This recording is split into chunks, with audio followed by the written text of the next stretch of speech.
Es noticia Colombia. La polémica reforma que causó el estallido social ha sido aprobada en ambas cámaras sin ningún debate. Nos preguntamos dónde quedan los muertos, heridos y afectados por la represión policial.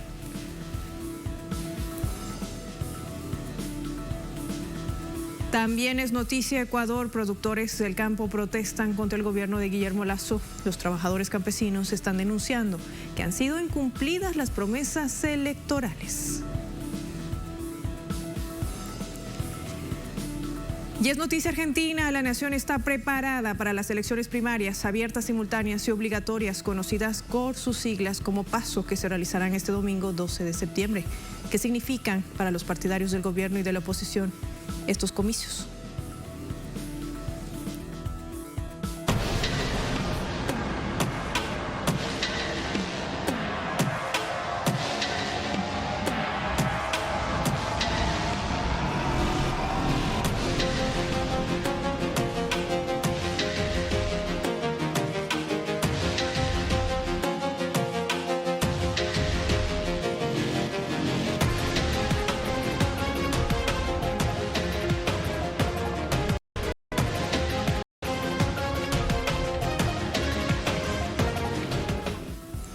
Es noticia Colombia. Nueva reforma tributaria fue aprobada por el Congreso de Colombia, en el cual se verán afectadas las pequeñas y medianas empresas. Se dejan también intactas las excepciones a las grandes capitales y empresas multinacionales, aspectos que avisoran un incremento del desempleo, sobre todo en ese país.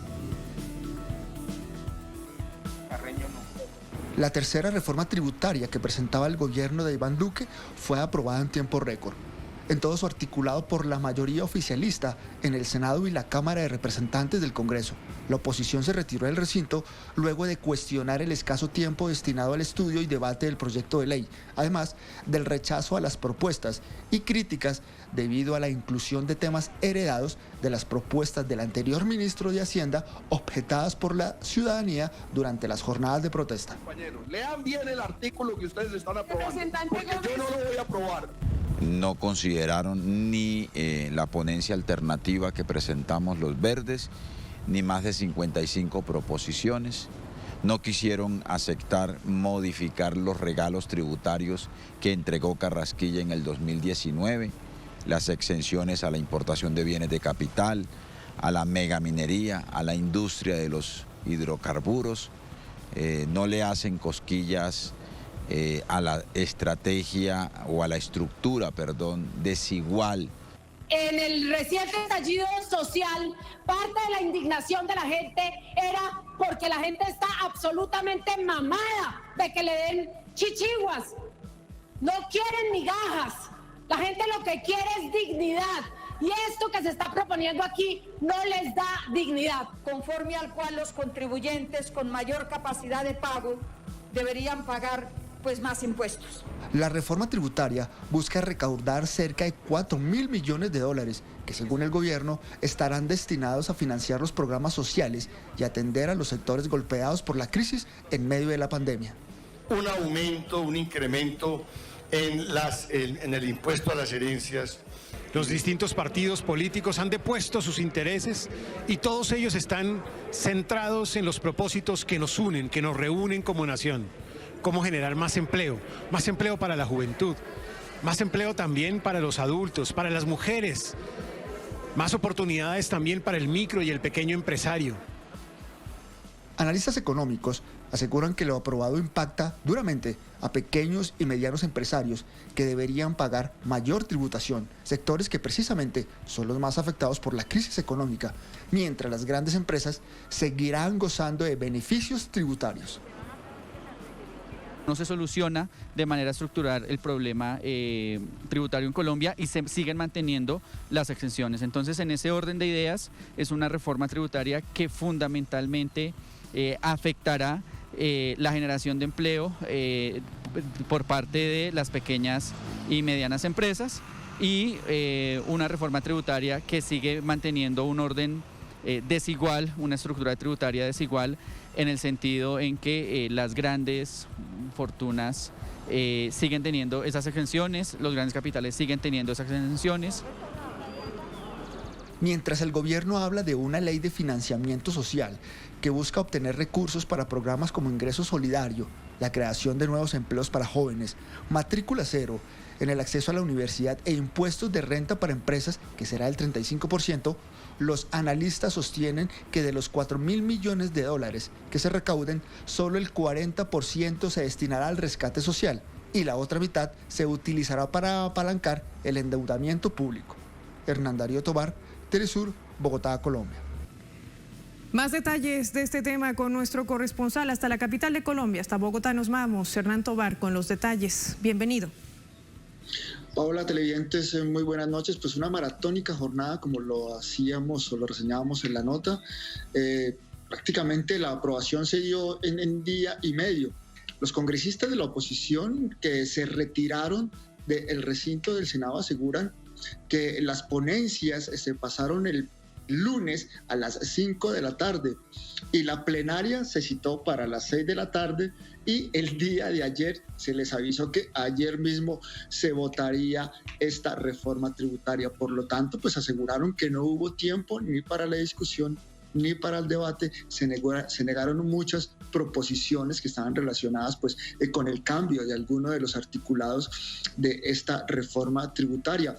Pero además aseguran que el estallido social que se dio el pasado 28 de abril, pues y que tenía o que estaba relacionado con una reforma tributaria que afectaba a los sectores más populares y trabajadores de Colombia, pues esta reforma no los toca, no, digamos, no figura, no da cuenta de impuestos para algunos elementos de la canasta familiar, como pasó en la anterior. Pero lo que sí hace es afectar a la pequeña y mediana industria, las pequeñas y medianas empresas, motivo por el cual quienes serán las que tendrán que pagar esa, digamos, tributación alta que sí se le cobra a las grandes empresas y de las cuales pues tienen varias excepciones. Por eso hacían referencia allí los congresistas que esas excepciones siguen aplicándose para las grandes empresas y no para las pequeñas. Excepciones como o las exoneraciones para empresas que se dedican a la megaminería, a la explotación de hidrocarburos, a la importación de bienes de capital, nada de eso se tocó y se dejó intacto. Por lo tanto, al aplicarle esa tributación a las pequeñas y medianas empresas, pues va a crecer el desempleo.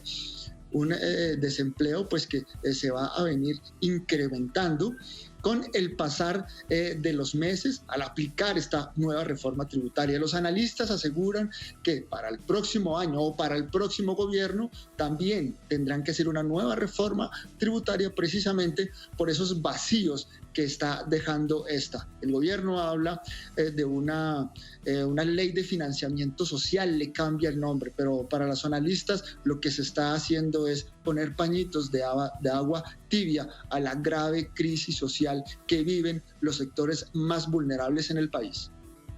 ¿Y se esperan movilizaciones en torno a la aprobación de esta polémica reforma tributaria que tanto daño le ha causado a la población colombiana? Hay que plantearlo así porque estamos hablando de heridos, de mutilaciones, de protestas permanentes en las calles. Es decir, fue uno de los detonantes del estallido social en esa nación suramericana, pero hoy se aprueba como parte también de esa estrategia que maneja el Ejecutivo en esa nación.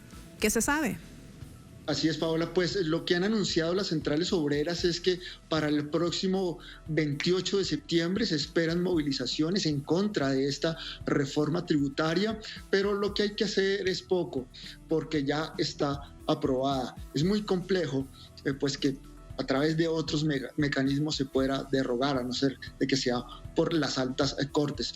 Sin embargo, han anunciado que se movilizarán por las principales ciudades del país, digamos, rechazando esta reforma, sobre todo porque afecta a los trabajadores, afecta también a las pequeñas y medianas empresas, y lo que va a hacer es incrementar el desempleo en el país. También contarte, Paola, que para el día de mañana están citadas las comisiones para conciliar los textos que se aprobaron tanto en Senado como en Cámara. Y de allí pasará sanción presidencial. Esto será el día de mañana allí en el Congreso de la República de Colombia. Estaremos expectantes de lo que suceda en esa nación suramericana, en Colombia. Gracias, Hernán Tovar, por la actualidad informativa a esta hora para Es Noticia. Vamos a sumar este tema a análisis. Enrique Daza, director de Sede Trabajo, nos acompaña en directo también desde la capital de Colombia, desde Bogotá. Gracias por su tiempo para Telesur. Bienvenido a Es Noticia. Buenas noches, muchas gracias por la invitación. A usted por atender nuestra llamada, preguntarle una reforma tributaria que claramente había prendido la mecha de la indignación en Colombia, habiendo enviado desde el 28 de abril a miles de colombianos a las calles, en un paro nacional que se mantuvo constante desde entonces. Este proyecto, que pretendía recaudar más de 23 billones de pesos colombianos, hablamos aproximadamente de 6.000 millones de dólares, afectaba sobre todo a las capas medias y populares. Esta nueva reforma aprobada ahora mantiene privilegios a algunos sectores y está mermando sobre todo a las pequeñas empresas. ¿Cómo calificaría usted la aprobación de este proyecto? Todo esto se da también en miras de los comicios legislativos y presidenciales. ¿Será ese el lobby que se estaba trabajando? ¿Esa es la estrategia política del Ejecutivo? ¿Qué nos dice? Esta reforma no es igual a la reforma anterior. La reforma anterior fue derrotada. Uno de los grandes logros del paro nacional que empezó el 28 de abril fue que se hundió la reforma anterior, que era una reforma supremamente regresiva. Esta es una nueva reforma mucho menos ambiciosa. Es una reforma que busca recoger más o menos la mitad del dinero que buscaba recoger la anterior, pero es una reforma que mantiene la estructura regresiva de nuestro sistema tributario. El sistema tributario colombiano es un sistema que no tiene progresividad ni en el impuesto de renta ni en el impuesto a las personas jurídicas, o sea, a las empresas.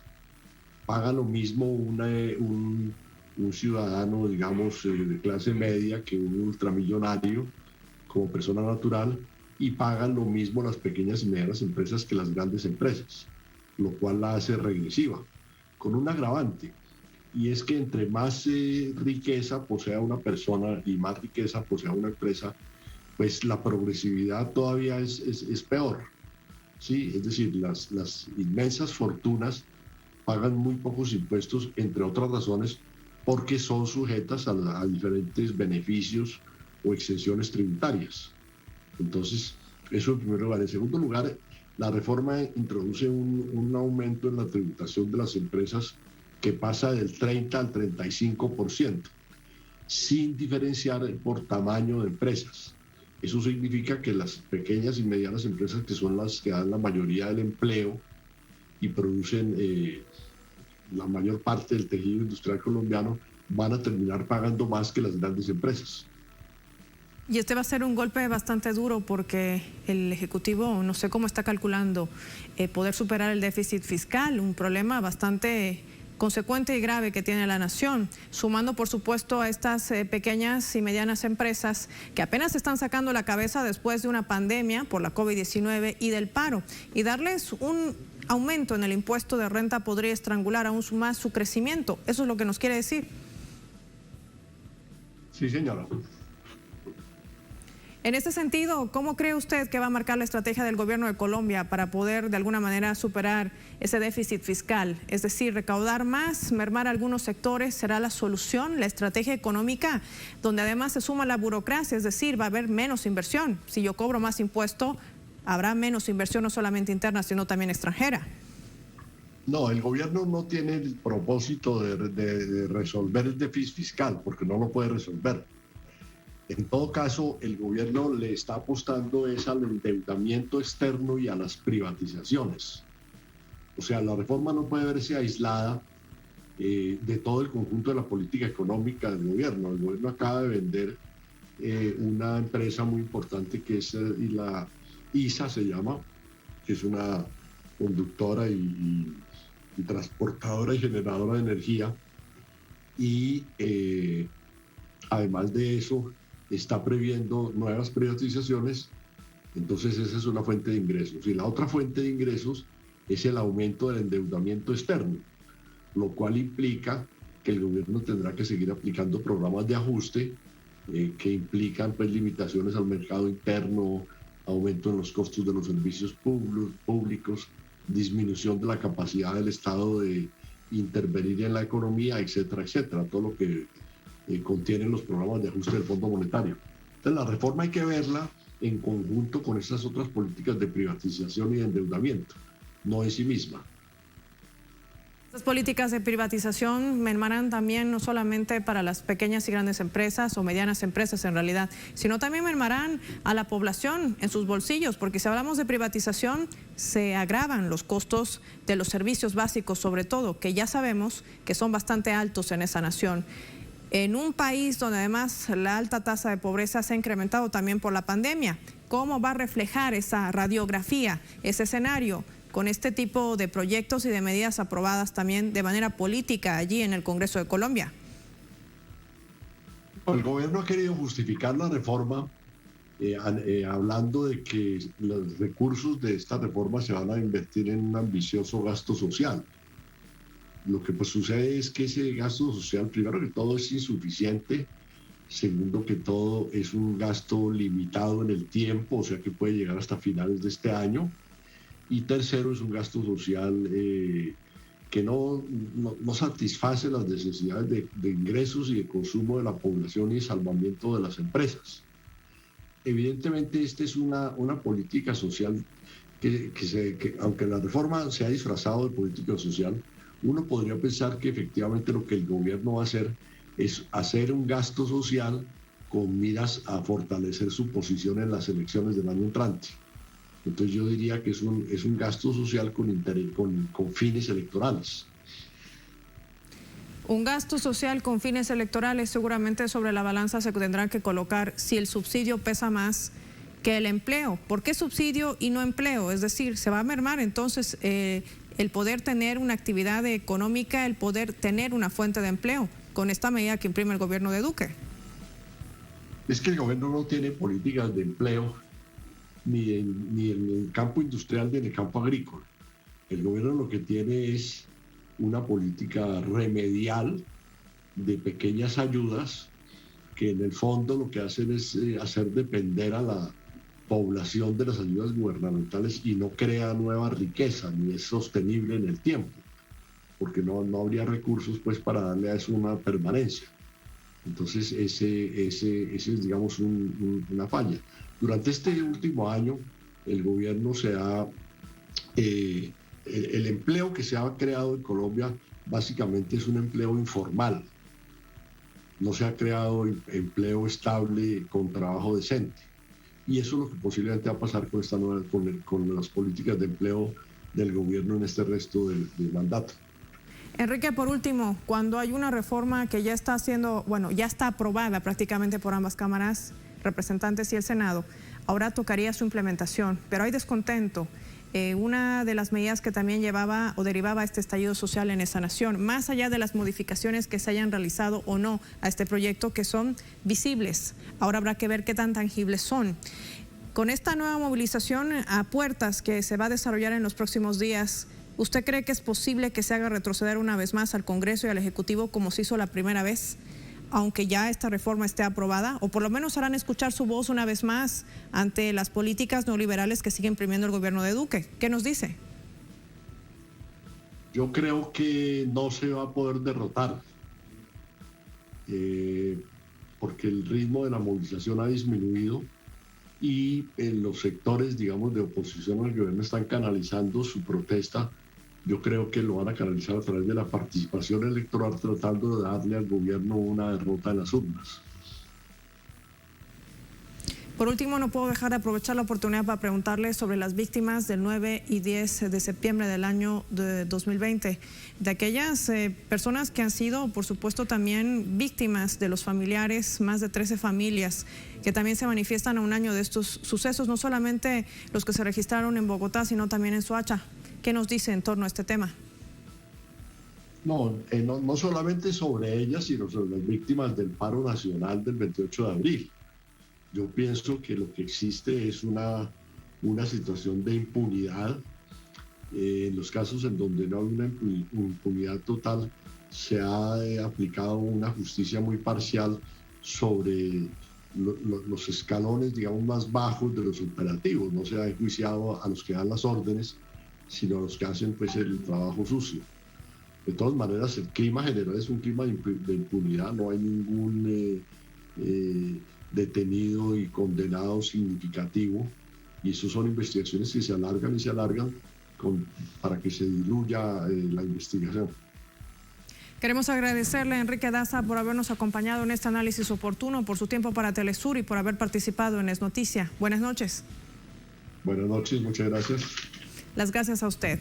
Vamos a marcar una pausa. Cuando regresemos, Es Noticia Ecuador. Productores del campo están protestando contra el gobierno de Guillermo Lasso. Los trabajadores campesinos siguen denunciando que siguen siendo incumplidas esas promesas electorales.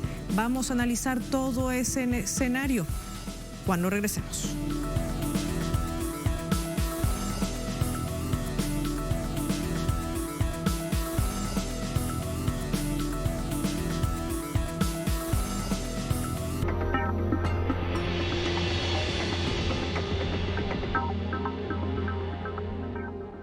En Conviasa sabemos lo importante que es mover tu negocio. Por eso ofrecemos el servicio Conviasa Cargo. Hoy llevamos tu mercancía a más de 16 destinos internacionales. Con personal calificado y la mejor tarifa del mercado, podrás enviar hasta 90 toneladas. Contáctanos por nuestra página web, correo o el número que aparece en pantalla. Movemos tu negocio siempre a tiempo. Conviasa, nos hacemos cargo.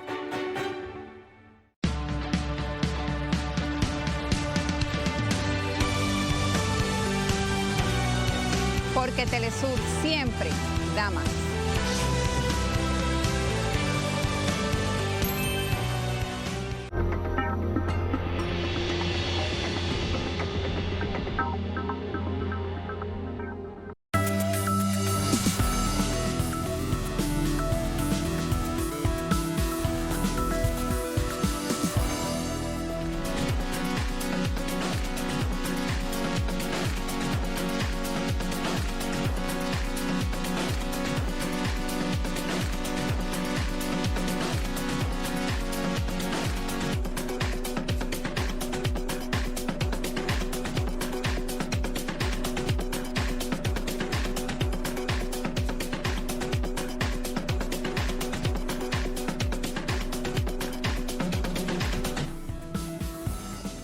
Es Noticia Ecuador. Agricultores han salido a las calles en reclamo de mejoras para el sector y fueron reprimidos por la policía.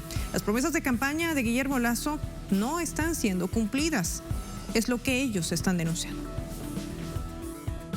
Productores volvieron a protestar por el bajo precio de la saca de arroz, que el Ministerio de Agricultura y Ganadería fijó entre $30 y $32, mientras el gremio considera necesario un precio mínimo de $35 para cubrir sus costos. También piden bajar costos de los fertilizantes y otros insumos asociados. Los trabajadores del campo fueron agredidos con gases lacrimógenos por la Policía Nacional cuando se disponían a bloquear una vía en medio de la manifestación.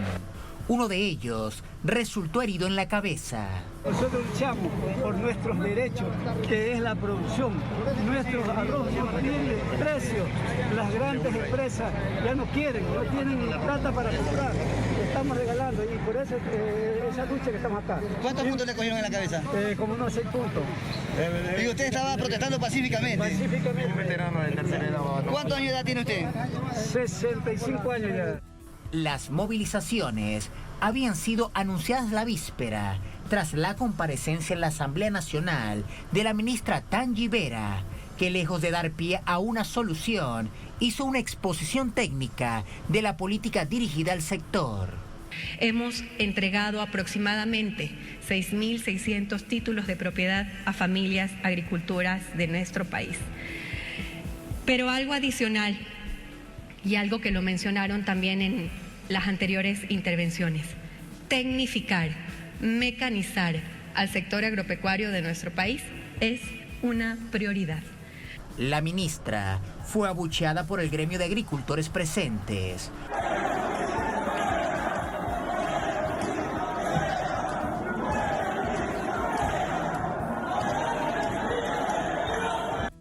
Los pequeños productores exigen la salida de Vera ante el incumplimiento de las promesas de campaña del presidente Guillermo Lasso. Para el próximo 15 de septiembre quedó pautada otra jornada de protesta que reunirá a varios sindicatos y organizaciones sociales. Actualizamos todo este panorama hasta Quito, la capital de Ecuador, con nuestra compañera de labores, Denise Herrera. Te recibimos. ¿Cuál es el panorama a esta hora? Una connotación que además marca un antes y un después, porque este reclamo no es reciente. Bienvenida.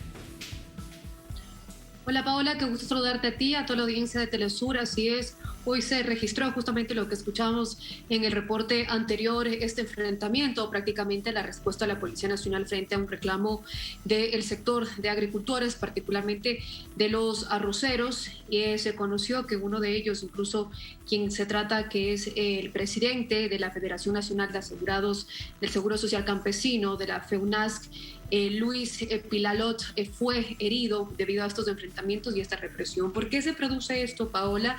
Y es justamente porque parte de las promesas de campaña del presidente Guillermo Lasso fue justamente fijar un precio base para la saca de arroz en el Ecuador a $35. Fue una promesa de campaña que claramente fue incumplida, y cómo se enteraron en el sector de arroceros que esto iba a ocurrir fue una reciente comparecencia de la ministra de Agricultura, Tanglia Vela, que inclusive ahora se habla de que existirá ya posiblemente un reemplazo. No es información oficial, sino extraoficial.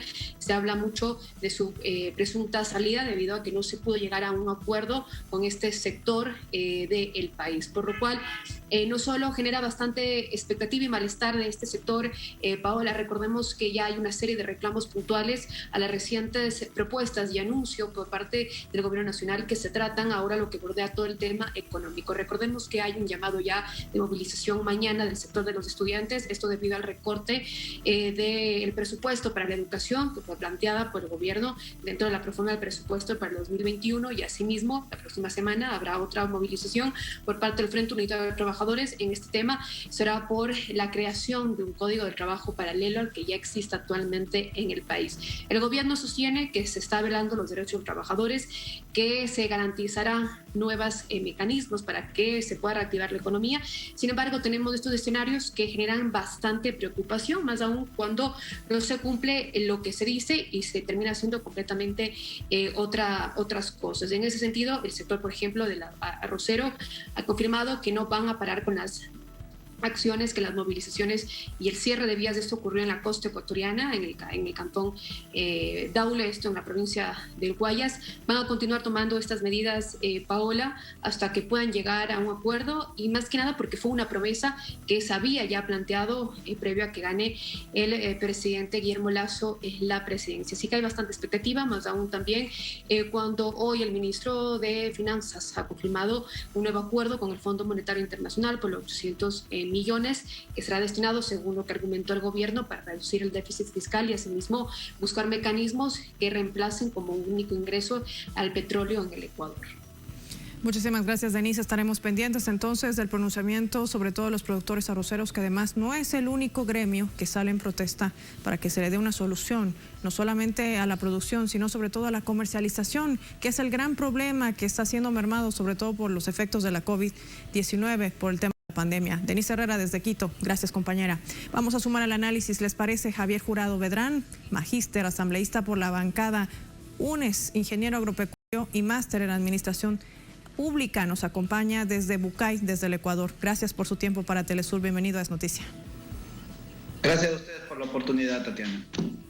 Me gustaría que podamos desglosar un poco este análisis, si nos ayuda, porque es importante entender el tema de producción y comercialización, sobre todo en esta cadena que es tan importante, para entender sobre todo al productor, aquel que trabaja la tierra, que se dedica no solamente al comercio de su producto, sino que también abastece los mercados internos, es decir, en pro y en beneficio de la ciudadanía. El gobierno del presidente Guillermo Lasso estará respondiendo realmente a este problema de comercialización. No solo hablamos del arroz, sino también de la leche y otros productos. Además que es importante recordar que este punto, porque fue una promesa de campaña electoral, esto estará marcando la hoja de ruta de lo que será de aquí en más el gobierno de Lasso. ¿Qué nos dice? Bueno, son cosas que merecen un análisis profundo. Primero, la producción agrícola en el Ecuador es quien sostiene la soberanía alimentaria de este país y además produce, atrae divisas desde el exterior a través de la exportaciones de productos y mercancías agropecuarias. Lastimosamente este gobierno le entra mintiendo al pueblo ecuatoriano y en este caso al sector más importante de la patria, que es el sector agropecuario, cuando en su propuesta de campaña magnificó el crédito, reducirlo al 1% a 30 años plazo, no ha podido cumplir esta medida y de hecho no lo va a poder cumplir porque no existe en el presupuesto general del Estado, si bien es cierto, la banca pública no entra en este presupuesto, pero sí tenía que hacerlo a través de un fideicomiso y generar un subsidio de más o menos 6.000 millones de dólares por año. Pero lastimosamente este gobierno no le ha cumplido al pueblo ecuatoriano y no le cumple al sector agropecuario, que espera medidas y cambios profundos para poder mejorar la productividad. Una de las cosas que hay que iniciar diciendo, y una de las cosas graves que no inicia diciendo la ministra, es decir que va a invertir rubros en investigación agropecuaria, cuando este es uno de los rubros más importantes para reducir costos de producción y así mejorar la tecnología que necesitamos en el campo. Hoy el Ecuador demanda cambios profundos, tenemos problemas de productividad, hay un problema profundo en el agro y eso tenemos que comenzar a analizar para llegar a acuerdos y esos acuerdos mejoren las condiciones de vida de nuestros hermanos agricultores. Hay cosas que la ministra no está enterada, por ejemplo, que se sacaron los fondos FIASA del presupuesto general del Estado, que eran fondos para investigación agropecuaria. Creo que no estaba enterada. En su exposición en la Asamblea Nacional dijo sobre estos fondos iban a ser utilizados, pero estos fondos hoy no se presentan en el presupuesto general del Estado, que ya tiene problemas incluso con los sectores que así representan al país.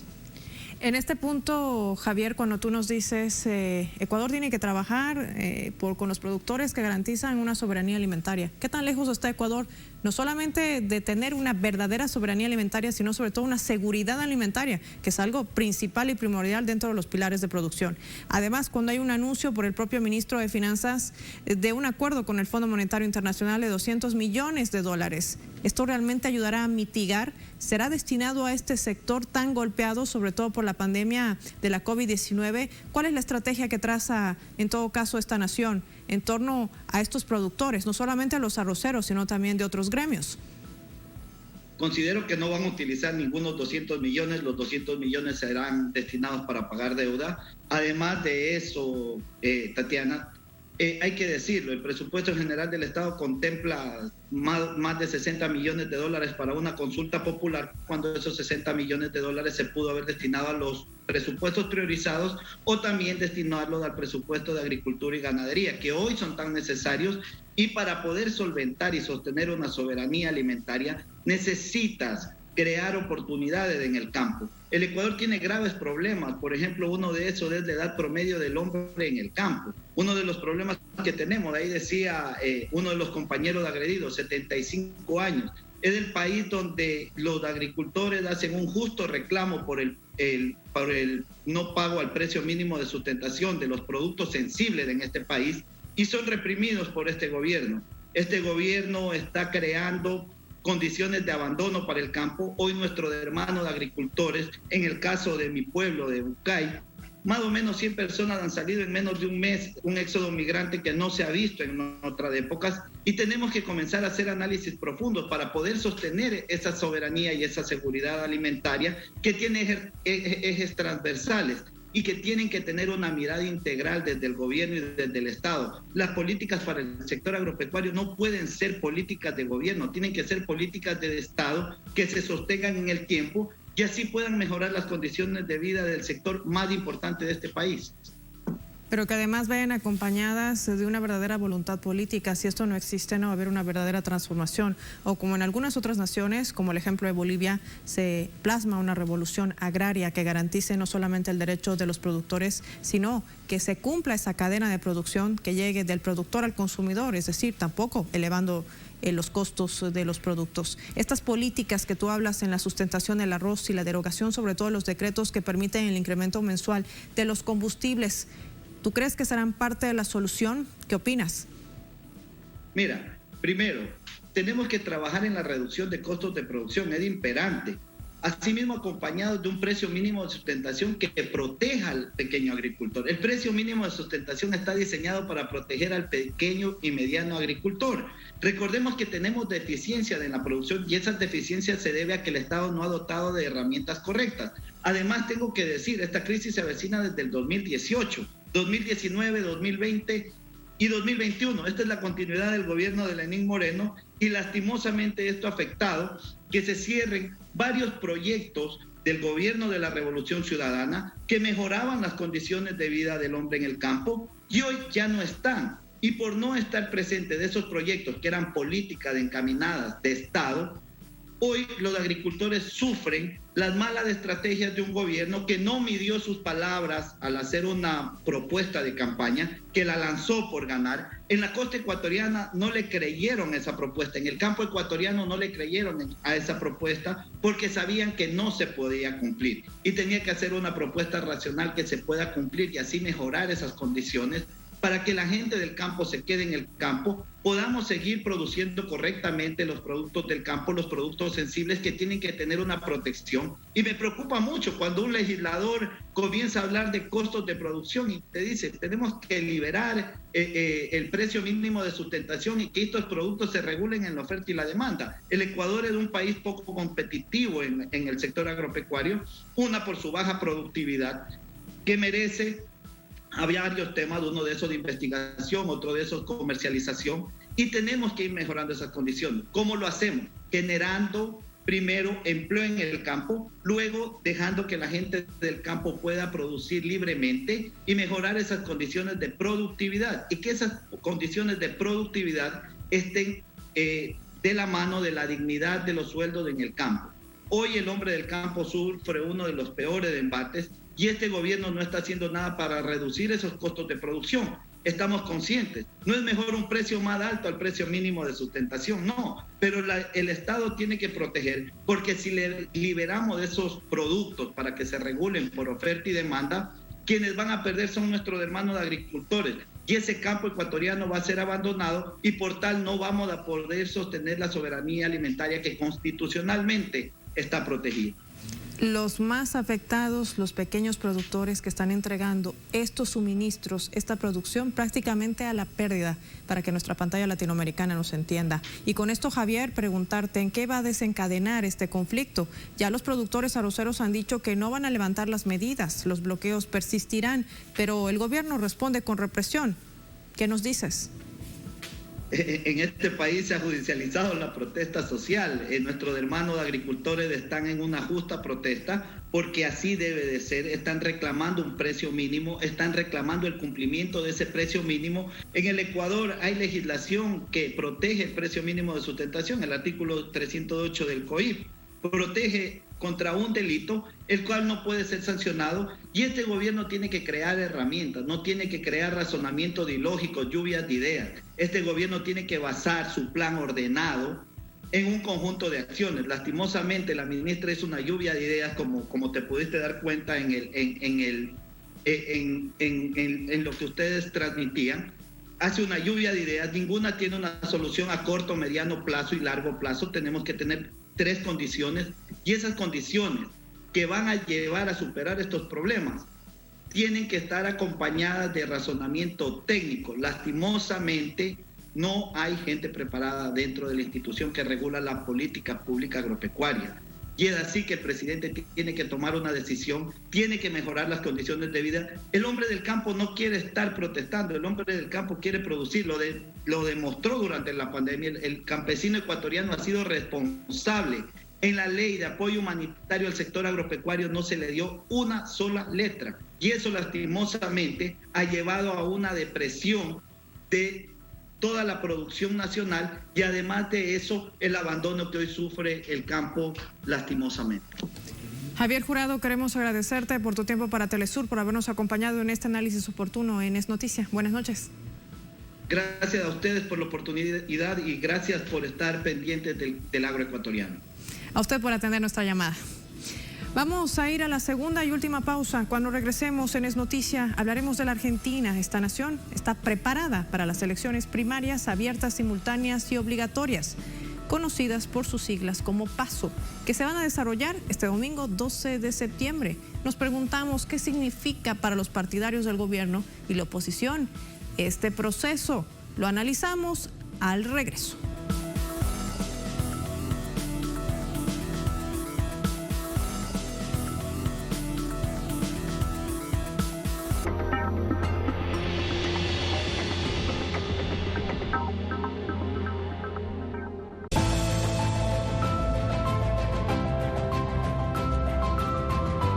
Telesur siempre da más.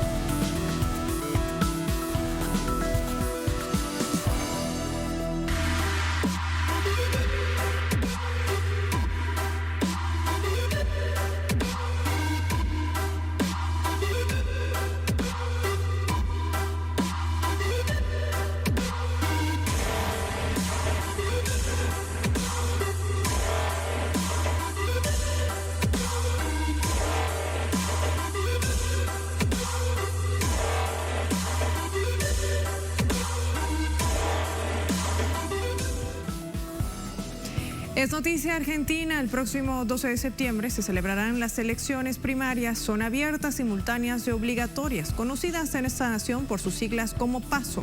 Estos comicios representan la primera etapa de las elecciones para senadores y diputados que se disputarán el próximo 14 de noviembre.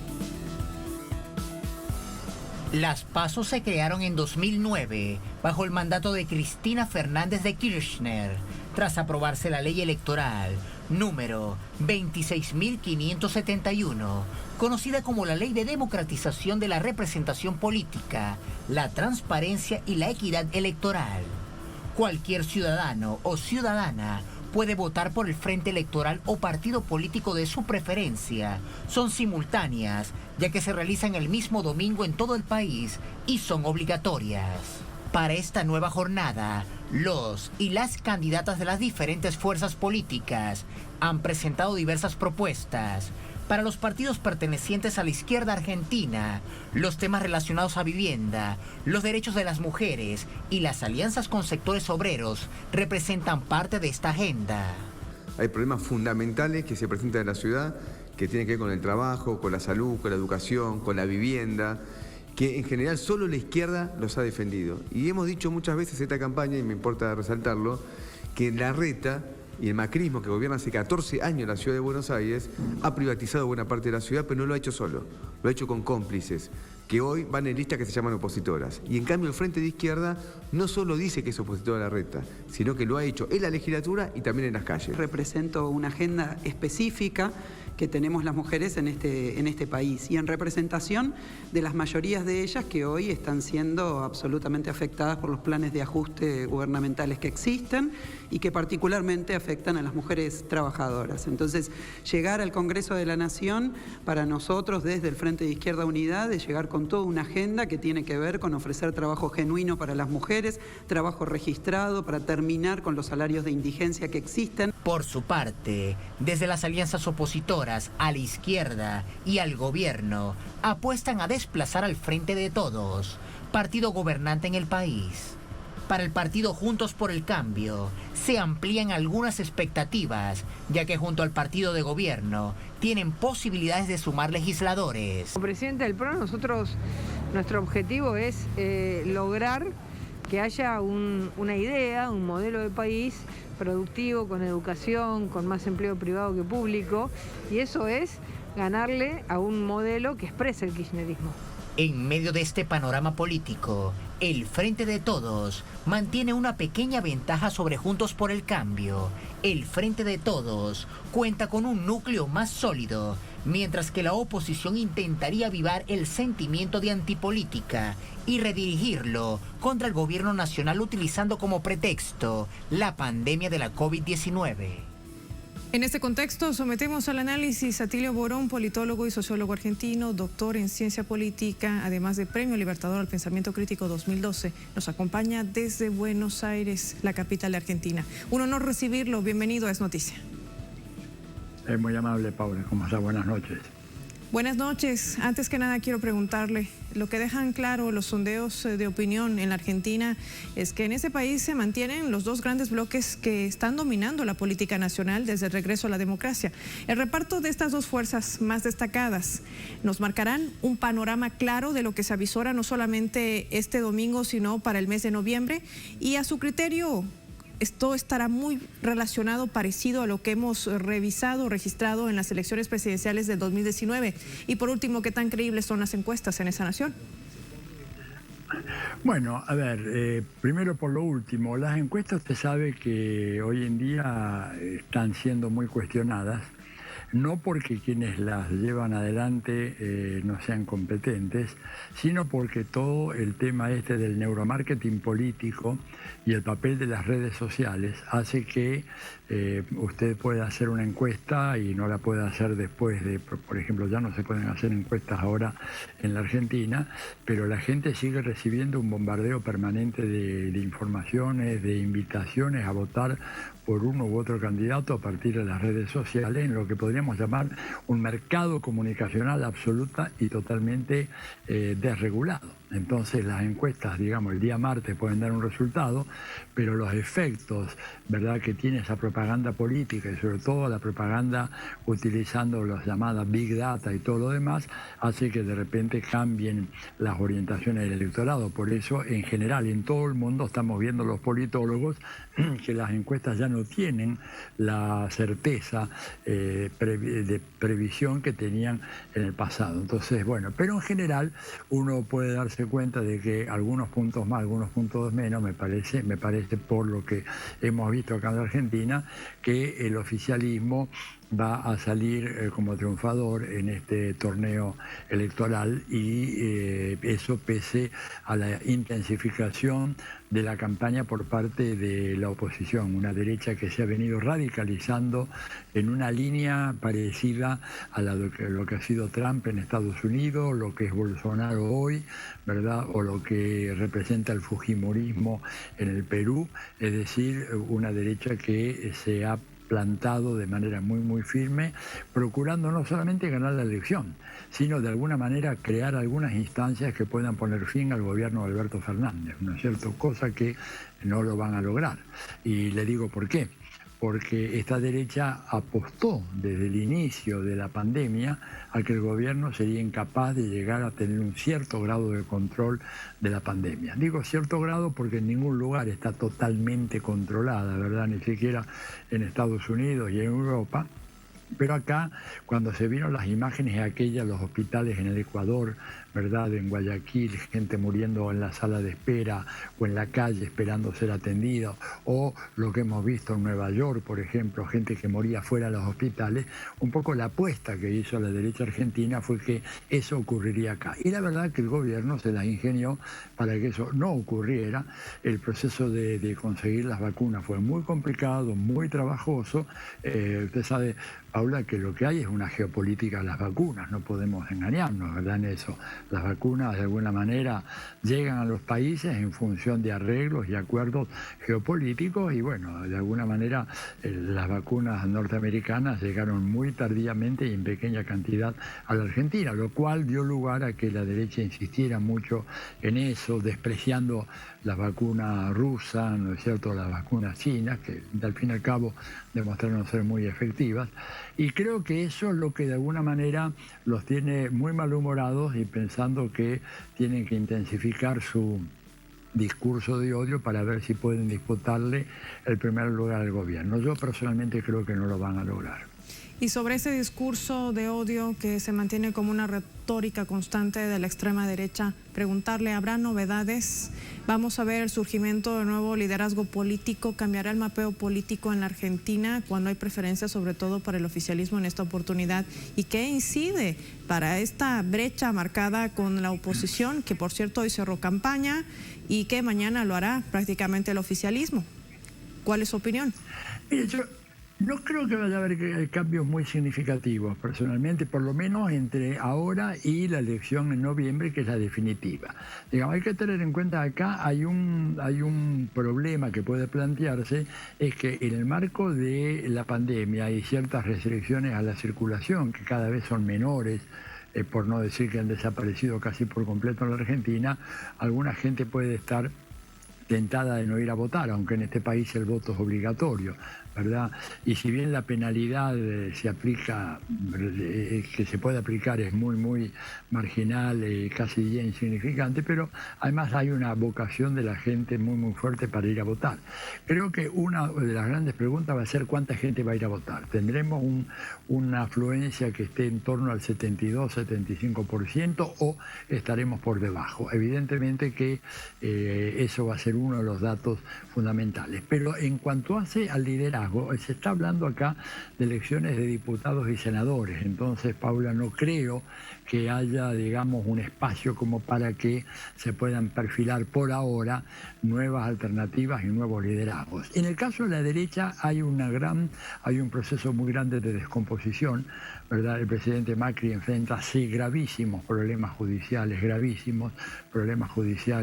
y un desprestigio muy grande. Su gestión, ahora que ha sido analizada, estudiada y difundido algunos datos, realmente ha creado una opinión muy negativa en la opinión pública de la Argentina.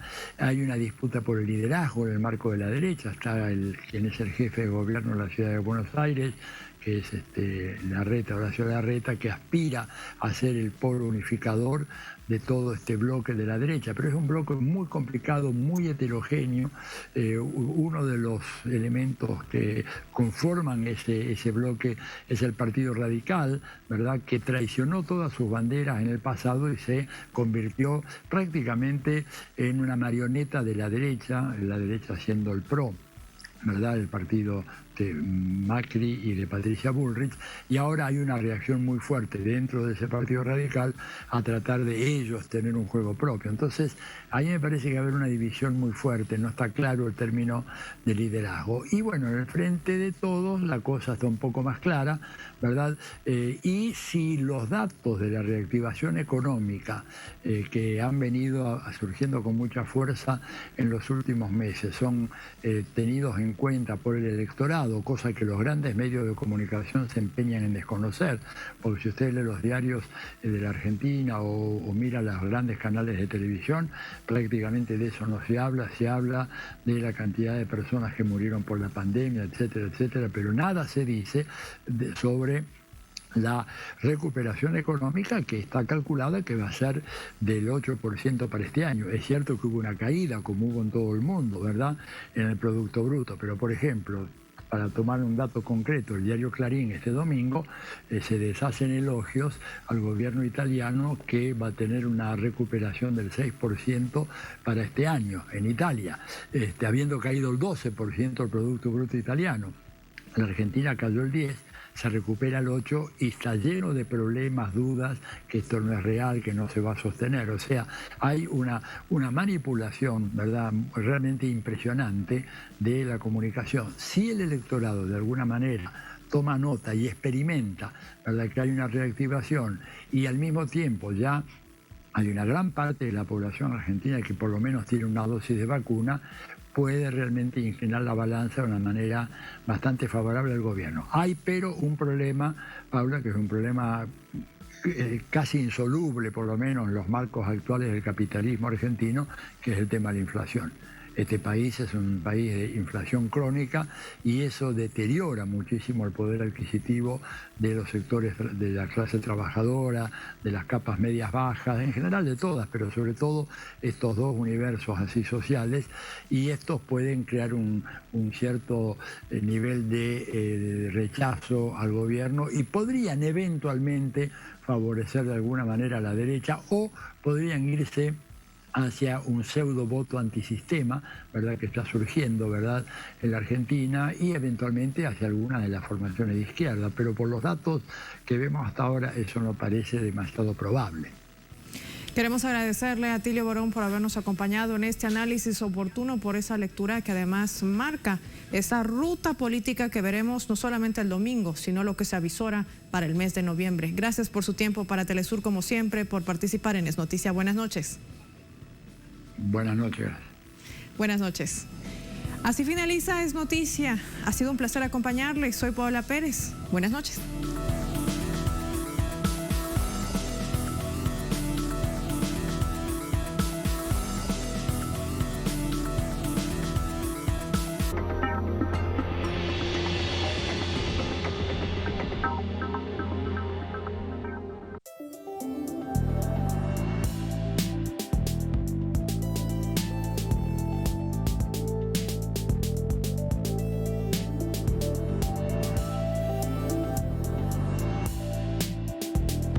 Bienvenidos y bienvenidas a Enclave Política. En Venezuela hay un amplio entusiasmo político por los primeros acuerdos entre el gobierno de Nicolás Maduro y los diversos grupos de oposición.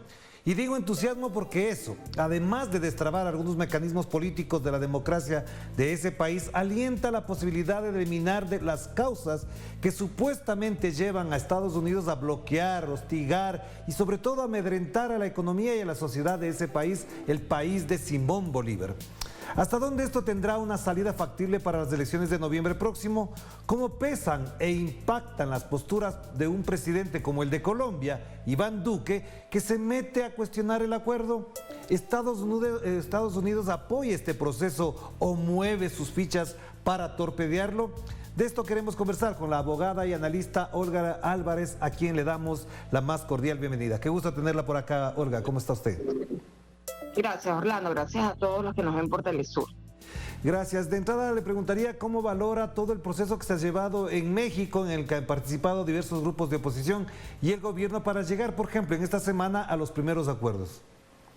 Yo creo que lo primero que hay que valorar es que quienes están sentados con el gobierno de la República Bolivariana de Venezuela son personas, muchos de ellos, que han servido a intereses de Estados Unidos y han sido agentes de Estados Unidos en esta guerra multiforme contra Venezuela. No solamente el bloqueo se materializa por la limitación comercial y financiera de forma unilateral, el sabotaje permanente a las posibilidades de Venezuela de comerciar y de hacer uso de su dinero, de sus activos, sino que también se expresa en bloqueo diplomático, en boicoteo comunicacional y también, por supuesto, en actividades incluso terroristas, como las que hemos vivido en el 2014, en el 2017, que han sido derrotadas inteligentemente por el liderazgo de la Revolución Bolivariana, por el gobierno bolivariano, a través de diferentes mecanismos pacíficos y políticos para de alguna manera llamar a estos sectores entreguistas, estos sectores que han jugado al quiebre total del país y al sufrimiento del pueblo venezolano, pues a que vuelvan a la política. Es una especie de armisticio. ¿Sabes, Orlando, que nosotros, por tradición bolivariana, Bolívar fue el primero en proponer armisticios para lograr pacificar la República de Venezuela? O sea, digamos que esta tónica del llamar al enemigo, porque en este caso muchos de ellos son enemigos de la patria, porque están participando en el bloqueo, han participado en el robo de los activos, han participado en las actividades de mercenariado contra Venezuela, actividades de naturaleza militar contra Venezuela, y han participado también en actividades vinculadas al narcotráfico colombiano, que además es público, notorio y comunicacional la relación del paramilitarismo colombiano, del narcotráfico colombiano con estos sectores terroristas que además han sido también amparados y protegidos por Colombia, porque la mayoría de las acciones contra Venezuela se han hecho desde territorio colombiano, con participación del gobierno colombiano, con entrenamiento de militares, paramilitares en Colombia, con financiamiento desde Colombia, y muchos de los que han participado en esta mentira que llamaron gobierno interino, que no existen derechos ni existen los hechos, están siendo protegidos en Colombia. Entonces, pero Olga, yo le preguntaría una cosa ahí para que ahondemos y después avancemos en el tema de la intromisión de Colombia en este tema, es cómo fue posible llegar a esto, hasta dónde podría pensarse, y digo desde afuera, que constituye una derrota de la oposición o constituye un triunfo a medias del gobierno. Lo planteo en este sentido por dos consideraciones. La una, ha sido muy costoso el pago que ha tenido que hacer Venezuela y el pueblo venezolano por todo lo que usted acaba de mencionar. Y evidentemente eso también le pasa factura a la oposición que vive dentro de Venezuela. Es decir, un ciudadano, una autoridad de un municipio, de una gobernación que es de la oposición, tampoco puede gestionar porque no tiene los recursos por el bloqueo. Y lo otro es, porque ¿cree usted que también en esto, aparte de lo que menciono, si es una derrota de la oposición, hay una actitud más propositiva o de resentimiento de los Estados Unidos en este momento? Mira, como te decía, quien está sentado en la mesa con el gobierno bolivariano finalmente es una representación, algunos de ellos representantes de intereses de Estados Unidos. O sea, está sentado Estados Unidos finalmente con Venezuela en esa mesa. Ese es un poco de análisis de fondo que se puede hacer. Lo cierto es que ha sido un triunfo de la República Bolivariana de Venezuela.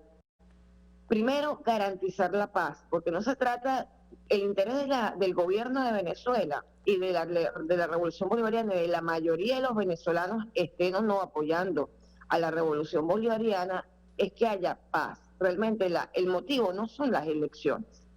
El motivo es que estos grupos cesen en su intento de optar por vías terroristas, por vías criminales, antes de optar por la vía política, para dirimir diferencias o para establecer relaciones de poder. Entonces, digamos que ha sido un triunfo total, absoluto, del gobierno bolivariano el haberlos sentado. Esto no significa que pueda a lo mejor llegar